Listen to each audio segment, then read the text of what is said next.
you think wrestlers are always happy with what WWE asks them to do, well, you might be wrong. I'm Emily May, and here are 5 segments that WWE stars hated. Number 5, the dog food angle.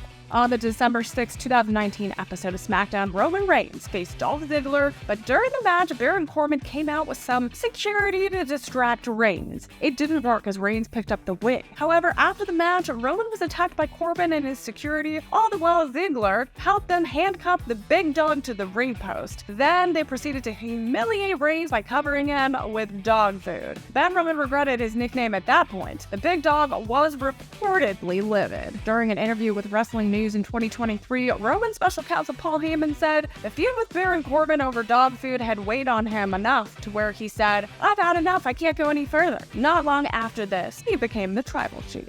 Number 4, Ambrose hated his heel turn. What started as an intriguing storyline with Dean Ambrose's heel turn in 2018 became one of the biggest missed opportunities in WWE history. Just a few weeks after his heel turn, everyone lost interest as the lunatic fringe started acting oddly. One week he was getting injected, the next week he was coming out with a gas mask. It was hard to watch and keep track of. Ambrose was not happy with this look, and during the Talk is Jericho podcast in 2019, he talked about his frustrations with WWE and Vince McMahon, saying 6 years of having to go into this man's office and tried to explain to him why wearing a surgical mask is a stupid idea. I was just like, I was done. This was one of the main reasons he left WWE for AEW in 2019, where he is now known as Jon Moxley. Number 3, is Brock Lesnar lazy? Another instance where Dean Ambrose was not happy with his booking was his match against Brock Lesnar. Their match was set up as a street fight at WrestleMania 32, which had people's imaginations running wild on how brutal this could get. However, the match turned out to be disappointing to many fans, as Lesnar defeated Dean Ambrose with just one F5.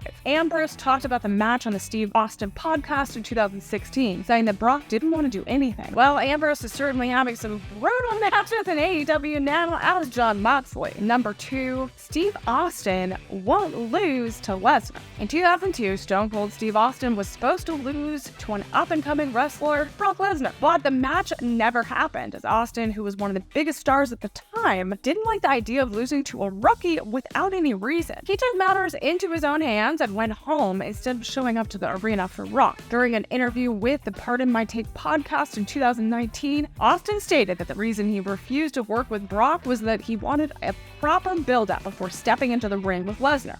I love Brock Lesnar, and I'll lose to him any day of the week, but build it up so we can all make money off of it, and it's going to mean something. Number 1, end of the Jericho saga. The storyline between Chris Jericho and Kevin Owens was one of the best things on WWE television in 2016. Jericho was supposed to face Owens in the main event of WrestleMania 33 for KO's Universal Championship, but plans changed, and WWE opted to have Goldberg and Brock Lesnar face off for the Universal Championship, booking Owens to lose his championship to Goldberg at Fastlane 2017. Jericho and Owens had their match for the U.S. Championship, and Y2J wasn't happy. Talking to Inside the Ropes in 2021, Chris said Chris ended up leaving WWE soon and is now one of AEW's top stars.